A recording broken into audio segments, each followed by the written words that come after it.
And here we are, back at it again. Folks, welcome back to The Dish with Chase and Ben. My name is Ben. I'm Chad. Hi, Chad. What'd you do today? Because I guarantee you mine was a lot more emotionally roller coaster-like. I don't think that's true. I do. I was hacked. I was attacked. I worked all day today. Doing the Lord's work. There's a changing lives. There's a TikTok account called Doing the Lord's Work Daily. And it's a guy who wears a GoPro on his chest that boots people's cars. And he always walks on and they say, "How y'all doing today?" And then they start screaming at him. He just goes, "Is it going to be cash or card?" He's so deadpan. And he's my favorite person on TikTok. He's so funny. That is funny. It's going to be 75 cash or card. £100. And then you get approved for the surgery. You worked all day. I was attacked. I had a cyber attack placed against me. Whoa, dude, by the FBI? Probably. That's crazy. Somebody figured out my username and password for Mod Pizza and ordered themselves a free pizza off my account. That's scandalous. I saw it immediately and I called the store that they ordered it from and I was like, "Hi, there's an order for Ben Schultz. Somebody hacked my account and ordered that for themselves. Can you not do that?" And he's like, "Oh, we'll absolutely not give them the pizza." I was like, "Thank you so much. Is there a way that I can get this figured out?" And he's like, "Yeah, call the number back, press 3 and you'll be good to go." I was like, "Okay, cool. Thank you so much." And like, "Yeah, we really hope you find everything." And I was like, "Thank you. I appreciate it." So I hang up and I call the place and I have the dude's phone number. I really want to text him and be like, "Really? You're going to steal my information and order a pizza for yourself?" Yeah. But one, he has an Android. Disgusting. And two, I don't want him to have my phone number. So Right. yeah, it's just really annoying. Yeah, you should just hunt him down and burn his house down. You want to go to Austin? Yeah, Austin's cool. They have a Mod Pizza with really nice workers. So Austin. I literally, when I complained on the Mod website, I was like, "The people that work at this location are great. What isn't great is the fact that my account got hacked into and somebody took a pizza from me. So can I have that back?" Bizarre. I haven't had pizza in a really long time. I had pizza with Neveline 2 days ago. What brand? What flavor? It was cottage in. And it was a Mediterranean pizza with feta on it. Did it have lamb? Yeah. Little shoulder of lamb. Yeah. No, it had peppers and onion. What? And feta cheese and grilled chicken. I thought you were going to say fettuccine, and I was like, all right, they're really Fettuccine Alfredo. No, it was delicious. Delicious. Yeah. It was really nice. That sounds delicious. I made a new... Oh, happy Easter, by the way. Happy Easters. It happened yesterday, but for everyone listening to this, it happened 2 weeks ago because we are on our stuff right now. It's crazy that it was his birthday, the Easter Bunny's birthday yesterday. It was the Easter Bunny's birthday. Did you have a slice of Easter Bunny pie? I had rabbit for dinner. I'm just kidding. I saw this thing where this chef, as a special on Easter, he had rabbit shepherd's pie. And everyone was mad at him. Okay, wah. It's a free country. He can do whatever he wants. God bless. Yeah, I didn't eat last night because I ate so much at the buffet that I was That's what you were telling me. That's awesome. So. I ate breakfast yesterday and then didn't eat again until 7:30 at night. Whoa. I ran out of time. I was very busy yesterday. I made the best mac and cheese I've ever made in my entire life, and I made the best fried tofu I've ever made in my entire life. Tanfu. And I'm excited to make them both for you. Because of the vegans. Yeah. It was so good. The vegan. It was so good that my uncle asked if he could have some, and I and you gave told him him to mind his own business. Yeah, I gave him an entire baggie full. God bless you. Thank you. What movie are we chatting about today? We're chatting about my favorite serial killer movie of all time. Really? I would say so. Yeah. I would support that claim. And the movie it came out in 1995. It's streaming on Hulu and Tubi. Tubi. And it's called Copycat. Copycat. This movie is very unique. It's so good. It's unique and it is very thrilling. It's filmed well. Mm-hmm. It is fascinating. It's really good. It's really good. It's cast well. I'd say so. Yeah, like I feel like it was good. It's not like I don't know. It's definitely solid. It's definitely a solid movie. I don't know what rating it got on IMDb, but it was probably in the 7s. We should include that in our notes when we take them. Let me look not it a up bad really idea. quick. Yeah, I'm gonna guess it was a 7.2. 7.2. That's pretty high. I don't think it got that high. It's between 6.8 and 7.2. Let's see, folks. Let's see how well Chad's mind works. What did you say? 7.2. You're incorrect. What is it? 6.6. 6.6. That's Yeah. really disappointing. But I would say I would rate it as 7.2. Sigourney says later that she's upset with the reaction to the movie. She thought it was one of her... Actually, I'll just let you read it later. To give everyone a little synopsis about the movie, an agoraphobic psychologist and a female detective must work together to take down a serial killer who copies serial killers from the past. Which is like, it just cements this movie in reality even more because it's not like based on true events, but it kind of is. Yeah. We'll get into it a little bit more, but how about you hit us with some fun facts here, Chadwick? Some funny facts. We got 3 fun facts here. Ready? 1, 2, and 3. Read them. To research her role, Sigourney consulted her leading forensic psychiatrist, Park Dietz. Lydia Dietz. Who had interviewed serial killer Jeffrey Dahmer. That's crazy. Years later, Sigourney Weaver would state that she was most proud of her work in this film. She worked hard to portray the mindset of an agoraphobic and has regretted that movie was lost in the shuffle of thrillers at the time and was not better remembered. That makes sense. It was a really good thriller. I remember the first time we watched it, and I was like losing my mind watching it. I thought it was such a good movie. It's good. Of my very narrow understanding of mental situations, I don't really like her portrayal of an agoraphobe, but that's just me. Yeah. Second fun fact: Harry Connick Jr., who is like one of the main people in it. Yeah.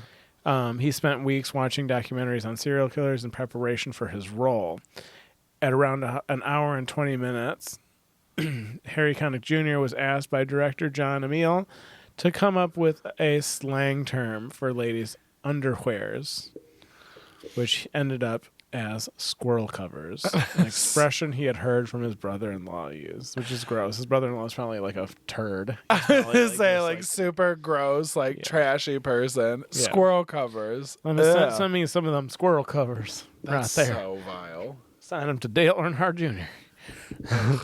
That is very him. Yeah, so that's kind of gross. When Sigourney Weaver lures the serial killer to come to her, she whispers, "Kitty, kitty, kitty."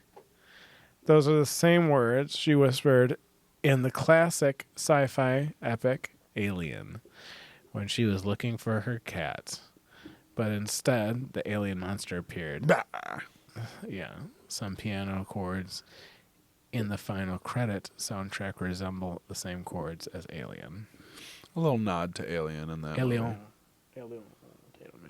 He's having a little sleep. He's over a pure there. bot. I'd say so. But yeah, so it's a good movie. It is something I would consider watching. Go ahead, Ben, I'd say so. with your part 1. Let's get going with part 1 here. We'll kind of talk over the movie here really quick. Dr. Helen Hudson, which is Sigourney's role. Sigourney, a renowned expert on serial killers, is attacked by a man named Daryl Lee Cullum. Ooh, Cullum? Cullum. Cullum. It's like Gollum, but Cullum. Inappropriate. A former subject. So she was like studying him as a killer, and he was Right. arrested and went to jail. He And he ended up escapes. breaking out of jail and attacks her in a bathroom at the university that she's He giving a attacks speech. the heck out of her, too. Dude, he really does. Yeah. It's like gnarly. So basically, she's like in the restroom. She's in a stall, and he gets this wire Like he is in the other stall, but he has high heels on, so Yeah, they don't to think hide a man himself, is in yeah. the stall. And then he. then he basically takes this wire, wraps it around a what is that called? It looks like a water pipe. A pipe, yeah. Yeah. Wraps around a pipe and it comes down and he basically strangles Sigourney. She gets her hands underneath, which is good because that thing would cut right through your neck. Yeah. And she's doing that and he basically ties her up and like has her hanging from her neck, but just I'm getting too far away from the microphone. Just far up enough where she has to like kind of like tiptoe on the toilet bowl to like keep herself afloat. He ends up killing a police officer, starts like attacking her, and then he's finally subdued, but it leads to her having severe agoraphobia.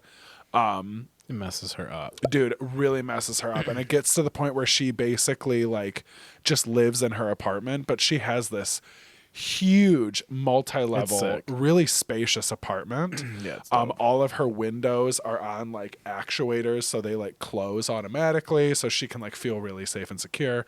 But she just lives in this like giant baller apartment with her manservant Andy, who is her very best gay friend, Monsieur. Yeah. Monsieur. Oh, he found something. He's on duty. He's He's on up and duty. awake and going He's to my check the place bodyguard. out. And throughout kind of her still being a, renowned serial killer expert, basically, these two detectives, MJ Monahan and Ruben Getz, they basically kind of search her out and find her out because she's called the police station a couple times, referencing like these attacks and these murders that have been coming out recently, and she's like, this is obviously a serial killer, like this is bad. It's like, all right, lady, you help us out then, help us try to figure this out, let's get this figured out. And basically enlists her help in trying to figure out what this serial killer is doing and why he's doing what he's doing. Based on that portion of the movie here, what do you think of when you hear the term serial killer? What's the first thing that comes to mind? Carlos is the first thing that comes to your mind? No, he's too sweet of a baby. I was going to say, I don't think he's a serial killer. He might be a spree killer, robot. but I don't think he's a serial killer. The first person that I would think of. Ooh. Who is it? I don't know. I would say that, like, I would probably say. That's a tough call, honestly. I would mine if you want me to go first. I was gonna say it's hard for me because generically speaking, I would probably say like Ted Bundy. Yeah. But when I think about it, like really, the thing that's weird to me is that like Ted Bundy or like Jeffrey Dahmer or all those people, they're definitely like notorious people. Oh, yeah. But they have not killed nearly as many as most serial killers. Yeah. I think I want to say that the highest American serial killer, I think the dude's name is Samuel Little. Ew, he And sounds he's like a dead killer. now, I think. But I Yeah. think he killed 93 people. My goodness. So like that's what I'm saying. Like they're not even like close. I think Yeah. it was more of like at the time period that these guys were like doing it, like the 80s.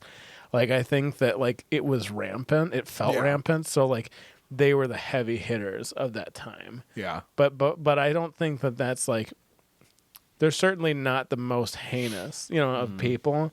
I would definitely say maybe like Samuel Little. There's another dude that's like from Brazil. He just passed away from eye cancer. I don't remember his name, but his nickname is La Besta, which is the beast. You told me about him. And I think he's confessed to like 130 murders, something like that. Yeah, Did he kill kids? only children. Yeah. Oh my Yeah. gosh, dude. Yeah, the thing that's hard about him though is like he was released from prison like multiple times and like literally. What are like, you thinking? Well, he was released because it was a South American prison, and I'm pretty sure that where he was at, basically like when he was arrested at the time, I don't know if it's different now, but in the time period that he was arrested, it was the same like back in the day as like the mafia, where like the jails in other countries would basically say to you like, okay, so like you murdered like 3 people. You either have you have the choice of either going to jail for 25 years or you can pay $200,000.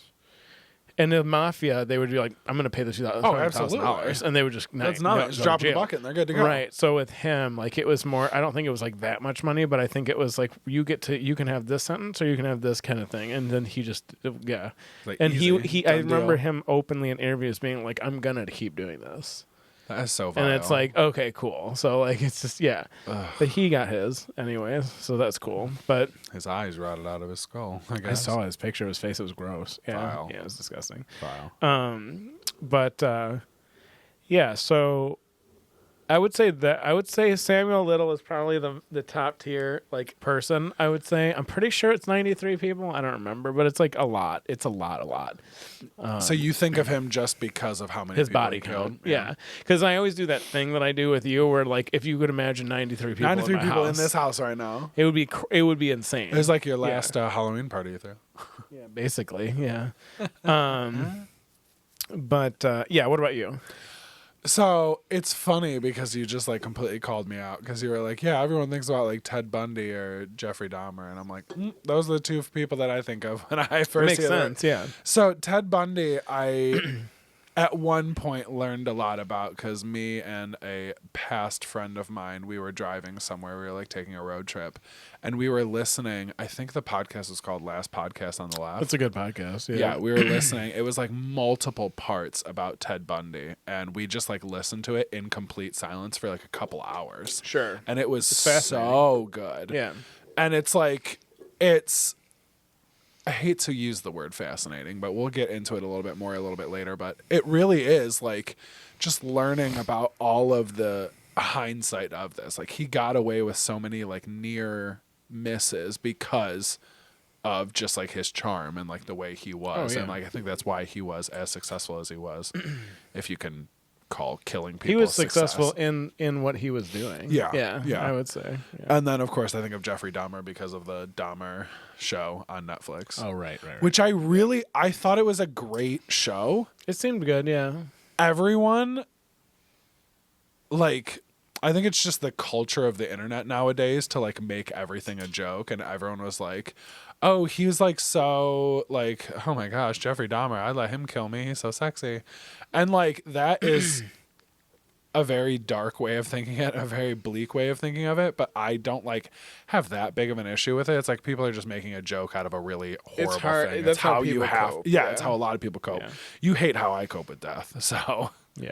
I'm very jokey about it. But yeah, I just think those are the two people I think of just because of those reasons.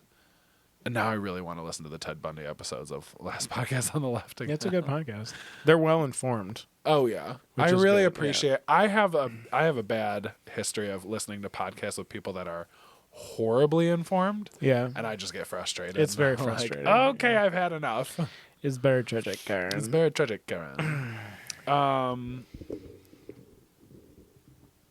Okay, so you told me this a little bit earlier, and this is so gross to me, but I'm going to pose this question to you. Excuse me. Research has shown that the average person can unknowingly walk past 36 murderers in their lifetime. Do you think you would be able to spot or sense a killer in your midst? I personally don't think I would. Okay.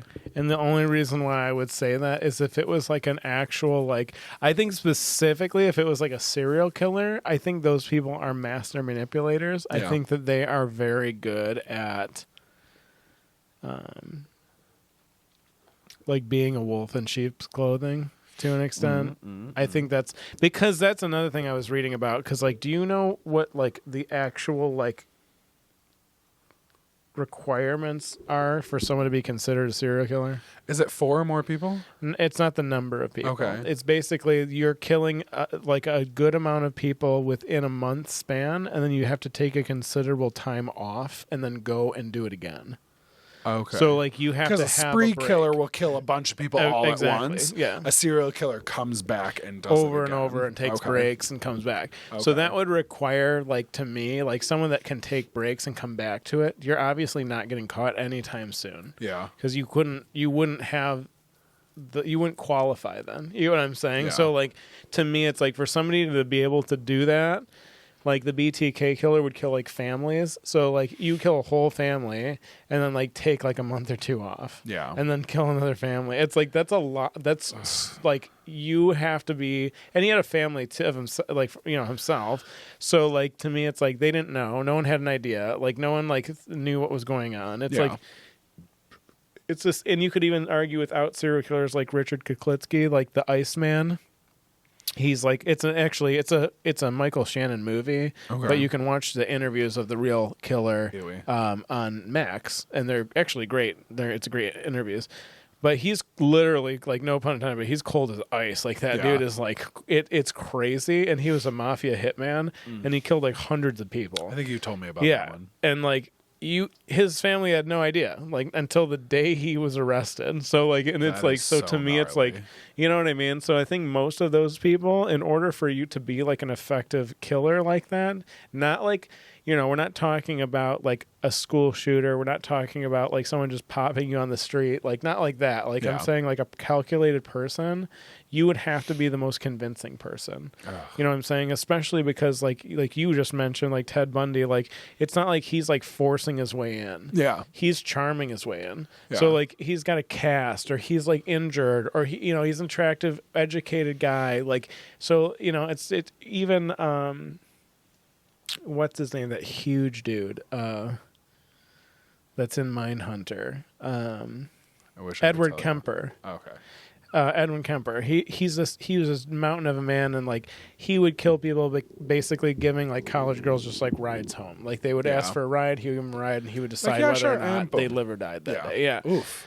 So it was like one of those situations. So like to me, it's like these guys are just like super, super manipulative, and they're really good at like blending in. You know what I mean? So I think that's what's so hard about it. So I think I would have an easier time spotting someone that was just like a like for lack of a better term, like a thug, like someone that like just like is like, yeah, you might have killed somebody. You know what I'm saying? Like kind of being a little more loud about it. But I don't think the people that are like headhunters, I don't think they're like really they're not looking for attention. You know what I'm saying? Like that's not. I don't know if I would be able to just be like, like I might even think to myself, this guy is kind of weird, but I wouldn't be like, he's a serial killer. Yeah. You know what I'm saying? What about you? I am very aware of my surroundings. I'm very aware of, lack of a better term, like vibes that people get off, and I read people really quickly. I think like what you said, like I don't think I'd be able to be like, oh, he's a killer, he murdered someone. I would just be like, you know what? Something about this person is off. I'm really not about them, and I'm not going to be around them right now. Sure. Yeah, I could see that. Also, you could not catch me with like, oh, I have a cast. Can you help me out? No, I'm sorry. I got to go. Yeah, I think it's a little bit different, though. I think it's a little bit different with women. Because like a woman is raised a lot differently than you. So, like, a woman is made to be polite. Yeah. Which isn't right. I'm saying that that's, like, typical. I would say that's like, a very typical thing. You don't want to be, like, too rude. You want to smile. You want to, like, Which, like, girl, be as rude as you need to be to survive. Right. Like, oh, my gosh. But I will say, like, a lot of times, like, that, like, politeness will get you killed. So I think that, like... for a woman, it's hard because they're like, well, this guy can't, It's like Buffalo Bill. It's like the same. I was just going to say that. It's the same thing. Poor woman. She's just trying to be a nice neighbor, a nice person. You know what I mean? Yeah. So it's like their empathy where they're like, well, look at this guy. He's hopeless. He can't pick this piece of furniture up by himself. Someone's got to help him. Like, I'm going to help him. It's like they know you're going to be like that. You know what I'm saying? So like, I wouldn't necessarily say all women are more empathetic. I would say that, unfortunately, a lot of times... I would say the majority of women are raised that way, though. Yeah. I would say the majority of the time when women were attacked and killed and victimized, their empathy was at play. Sure. It's a disadvantage. Which is so in this shitty. situation. Yeah. It's a disadvantage. It's a trait that would be taken advantage of. Yeah. For sure. Like that's like 100%, So That's like the whole thing. So I would say, yeah, that's fair. Okay, cool. Yeah. All right. Well, hit us with part 2 here. Part 2. The middle, the meat and potatoes. Bonsoir. Okay. Helen discovers that the killer draws inspiration from the notorious serial killers. Come on, man, get it out. And begins stalking her. Gross. Which makes sense because she's like the person for serial killers, right? As the copycat killer follows the order of Helen's university lecture, they work to predict his next move. They basically like figure out that there has to be like some type of flow because he changes his MO like 100%. Yeah, like every time. Yeah.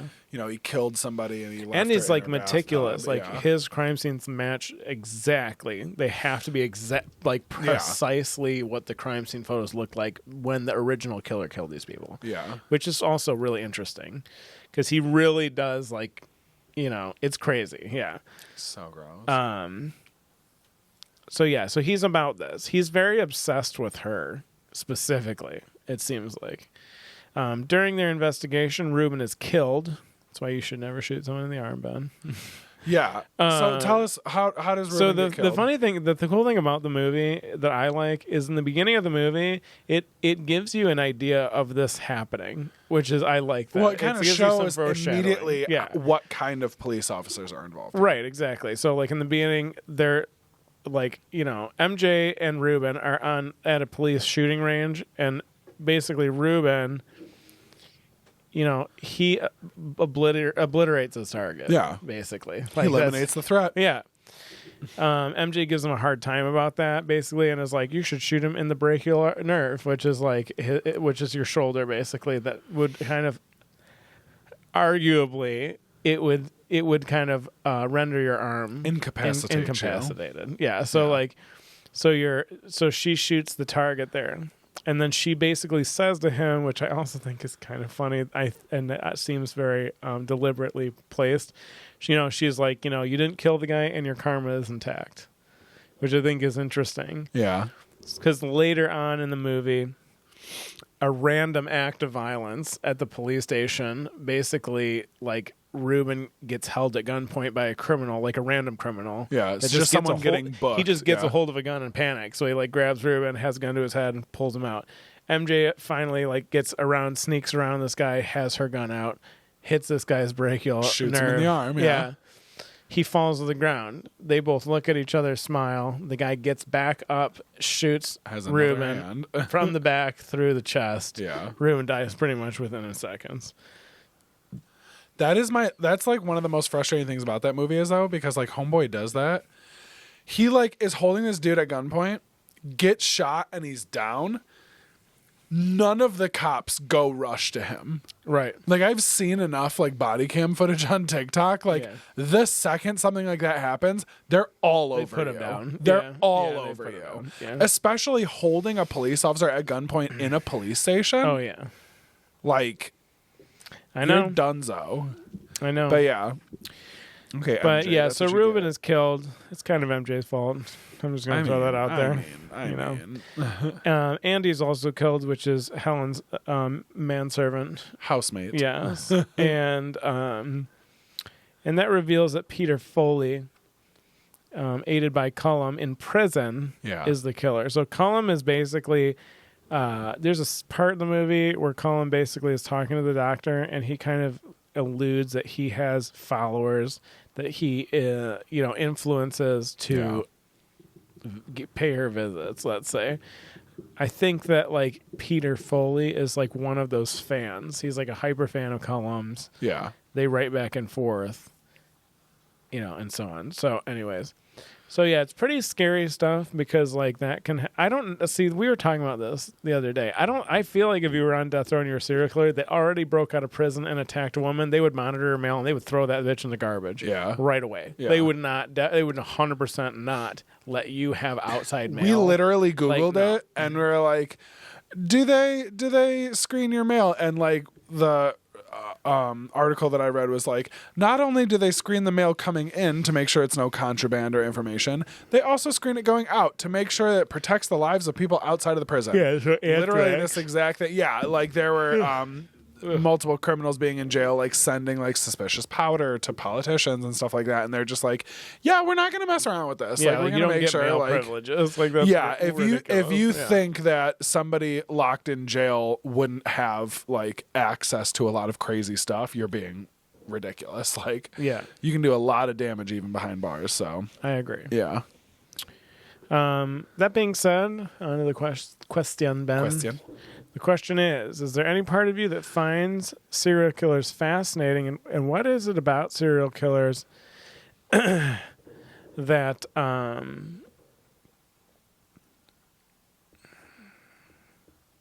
don't like that word, that intrigues you? Okay.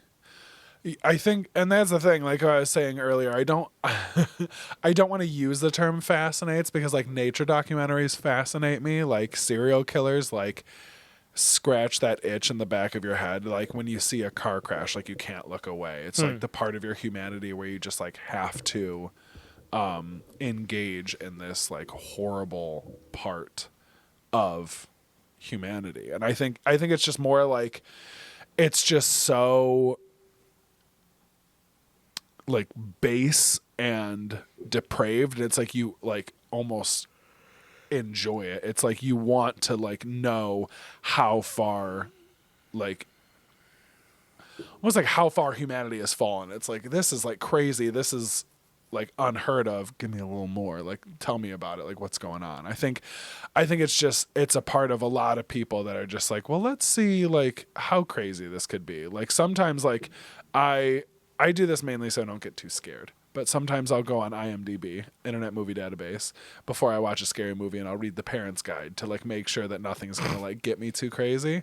And then sometimes, like when I was a kid, I would just read the parent's guide and I'd be like, oh my gosh, there's no way I'll ever be able to watch this movie, but this is crazy. And like you just kind of like you're intrigued by it because it's just like primal, that you're like wanting to see kind of how far, you know, this person has fallen, basically. What about you? What do you think?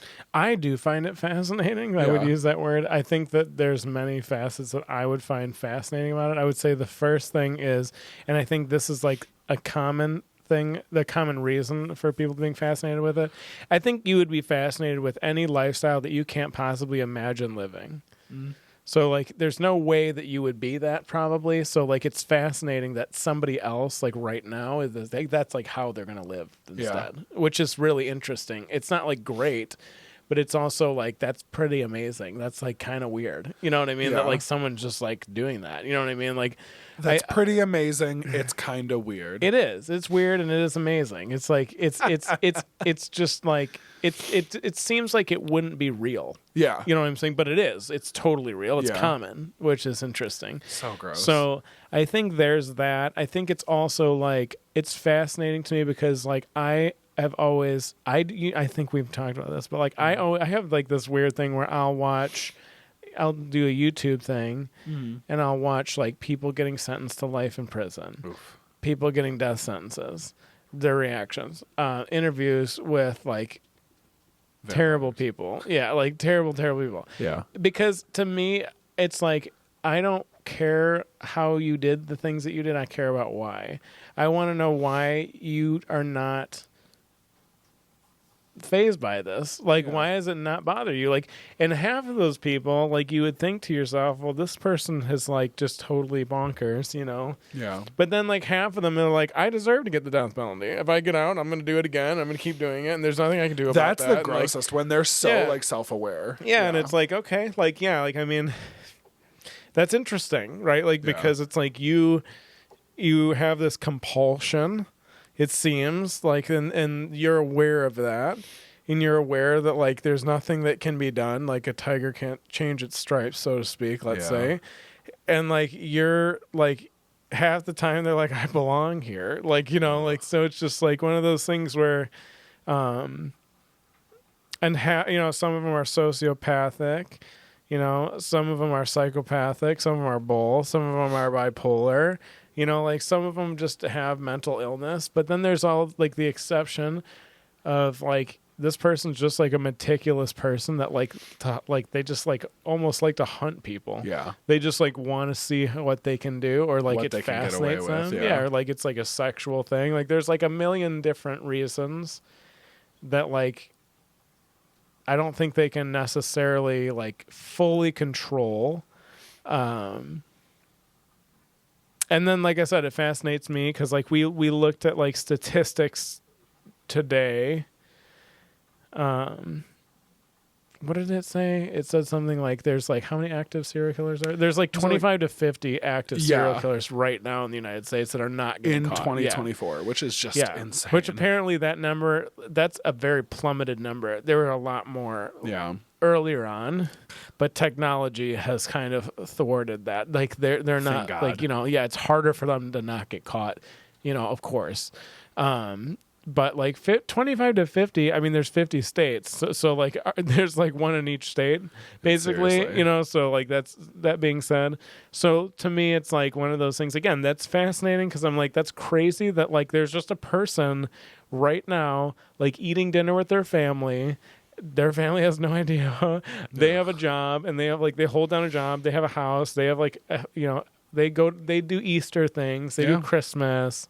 But like, there's this other part of them that's just like so gross, evil. That's like a like awful. You know what I mean? So it's like, and they can just like do that, and then like go home and be like this, and be a dad, and be like a husband, and like get their kids Christmas presents and open their you know, it's like it's weird. You know what I mean? Like, so, and I always revert back to like, and again, he's not a serial killer, he's just like a really gnarly killer. But like Richard Kuklitsky in the interview. I specifically remember like them talking to him about he killed a man on Christmas Day because he had to, I guess. Like it was just like one of those things that got called in. He did it. So he like did it in the morning, went home, saw the murder on TV on the news. And I remember the guy interviewing was like, you know, after when you were watching the TV in front of the Christmas tree with your family, literally, and you saw that, like, what did you think about, you know? And I remember him specifically saying, honestly, the only thing I could think about is how difficult it was to put my son's train together. And it's like, talk about work brain. You dude. don't like, you have no, like, you don't care, like, no not remorse. at all. Yeah, like his job. And it's like, that is fascinating because it's like, I would be a mess. Yeah. You know what I mean? Like, dude. you'd be like, just, you know, you just did something like biblically terrible. Yeah. You know what I'm saying? So it's like, it's something permanent. You know, so like but he was focused on putting his son's toys together for Christmas. Yeah. And it's like, all right, well, you know what? Like, I guess it doesn't matter at all then, you know? So I have a hard time. Like I would have to be honest to say that it's fascinating to me because it's something I cannot, like I can't imagine you can't doing fathom that. it. Yeah. Like I can't do, so it's just interesting because like, it's real. It's like a reality. So that's what's really crazy. Yeah. You know, and like it's like that like old like saying of like, you know, there are no such thing as like monsters, they're people. Like they're humans. Yeah. There are monsters, but they're not monsters. They're like human beings and they're like capable of like really, really gnarly things. You know, like things, So, you know, that being said. But anyways, that's my answer. Oof. And I'm sticking to it. I vote yes. Ben, finish us out at part 3. Let's get this wrapped up here, kid. So after Foley is here to see her. After Foley is here to see her. After Foley is fully realized as the murderer, Foley ends up kidnapping Helen and basically brings her to the university where she gave her speech in the beginning and recreates the like crime scene and like the attempted murder of her again, because that was going to be his like magnum opus. That was going to be his like, this is how I'm going to like end this spree, basically. Excuse me. While that's happening, thank God, Helen kind of realizes like, hey, I'm going to try to like outsmart him. I'm going to try to figure this out and get him kind of figured out. And she basically like, she's, you know, kind of holding herself up and she's like, I gotta be okay. Or, you know, I gotta be careful. And she's like, you know what? F it. And then she just jumps off the toilet. She starts hanging herself. So Foley starts freaking out and he's like, no, you're not supposed to do this. He cuts her loose and she ends up like running away from him. There's a huge struggle in the bathroom. It's wild. Is MJ in the bathroom? Yeah, because he shoots her, remember? Yeah. So yeah, he basically like MJ shows up to like rescue Helen and there's a struggle and Foley ends up shooting MJ.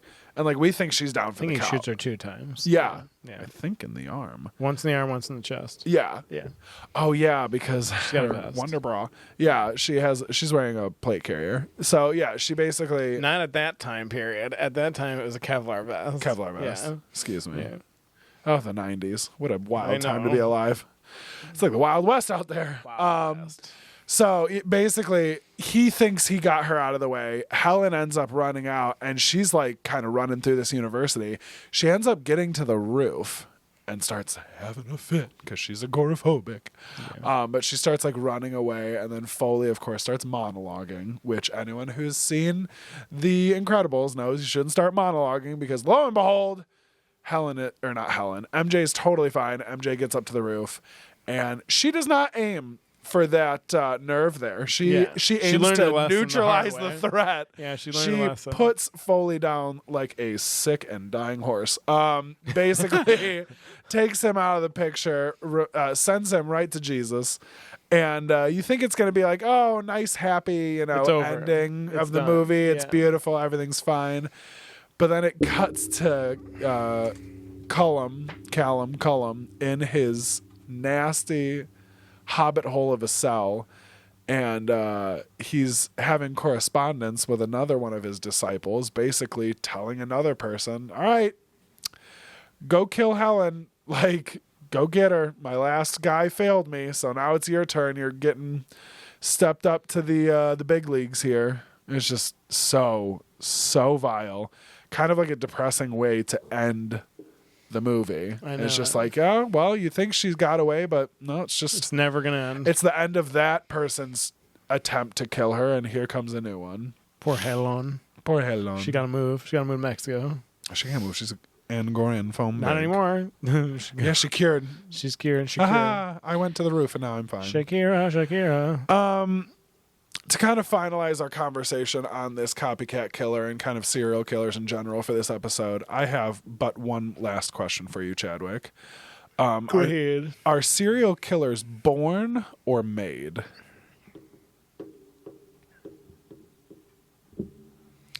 I think that's a hard question. So I would say that, I don't know. I would say, in my opinion, I would say that the majority of them, I'd say, are made. I don't know if, like, the only time I would say that they're born, this is what I would say. I would say if they were born, they would be born with a slight disposition to be that. I don't think that they're doomed to be that. I think that depending on how they are born, let's say they are sociopathic, there's plenty of sociopaths that aren't serial killers. You know what I'm saying? So I think that maybe, let's say they were born sociopathic, and then in the right environment, yeah, I think that they would be made. You know what I'm saying? So, like, I think they kind of go hand in hand. I don't think for all of them. I think they're all kind of unique in their own ways. Unique New York. Unique New York. But it seems like there's a pattern. You know, any interview, or most of the interviews that I've listened to, it typically isn't a great household when they're growing up. There's typically some sort of sexual abuse.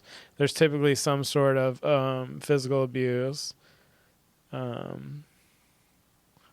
Typically their family is like nomadic. Yeah. You know what I'm saying? Like, there's a lot of parents are addicted to drugs. Mother might be, promiscuous. You know what I mean? Like, but again, you could argue that there are plenty of people that have had that childhood that don't go around killing people. You know what I'm saying? So it just really depends. Mm-hmm. But I would say on a typical basis, I don't always tend to buy into the people are products of their environment. Yeah. I think that you can be a product of your environment, but I think everybody has a choice in the end.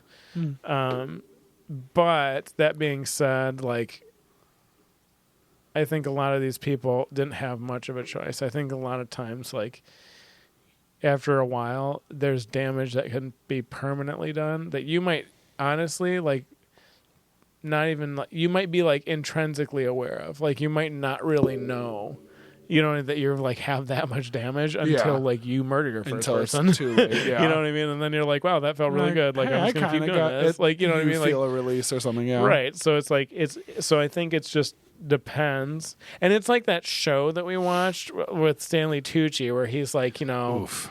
everybody's a murderer, you just haven't found the right person. Exactly. And it's like that, where I think it's like, yeah, it just depends, right? Like, Yeah. it depends on the situation. It depends on a lot of things. And I think, yeah, but I would say, like, typically they're molded to an extent, and then there's a breaking point.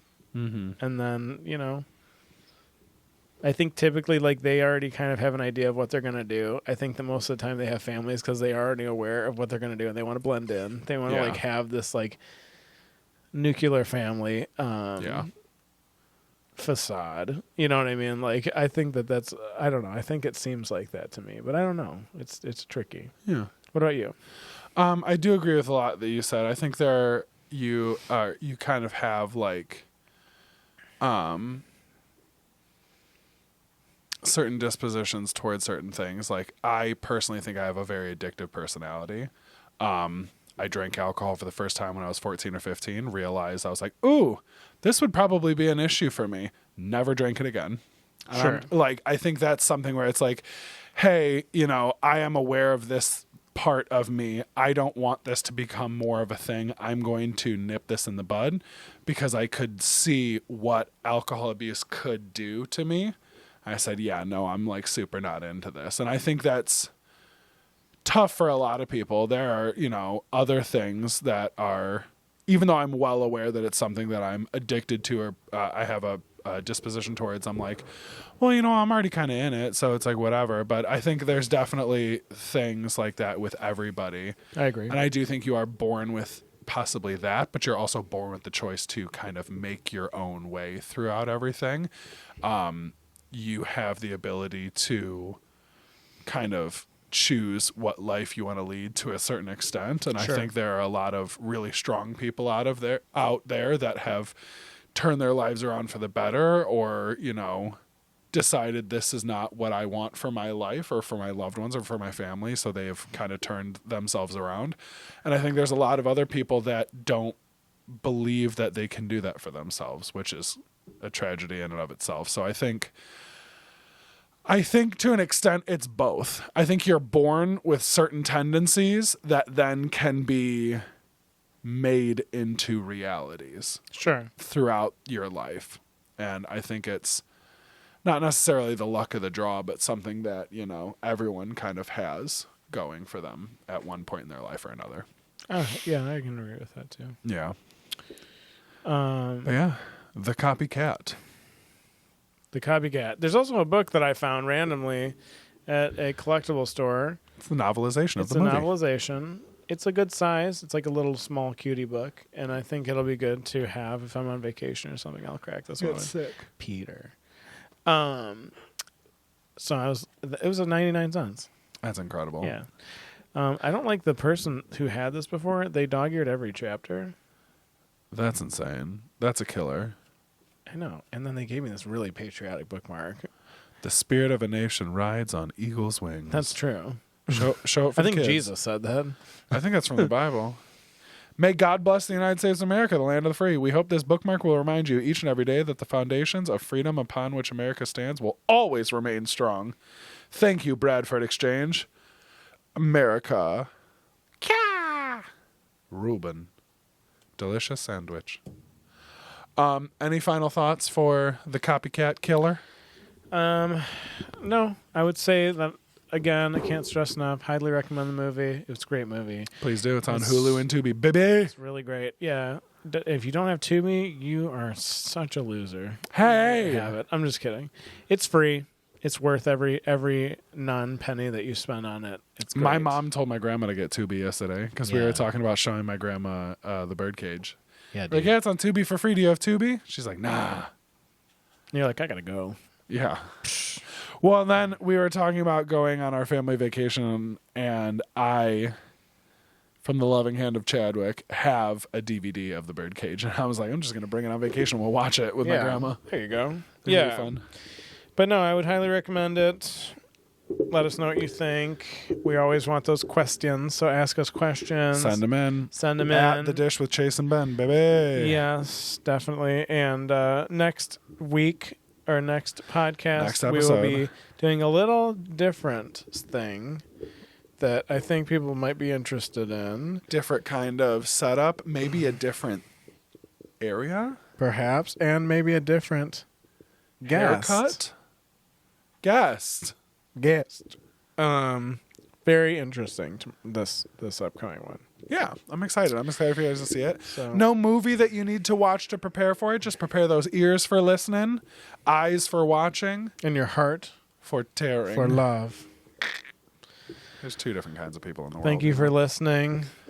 Thank you for We checking hope out our- movies and continuing to watch the art and the cool stuff that's out there. There's so much, There's cool so stuff. much out It's there. Crazy. Yeah, there's so much out there. So, With that being said, good evening, good morning, good night. yeah. Good evening, good morning, good night. Good night. Great job. Great job. No.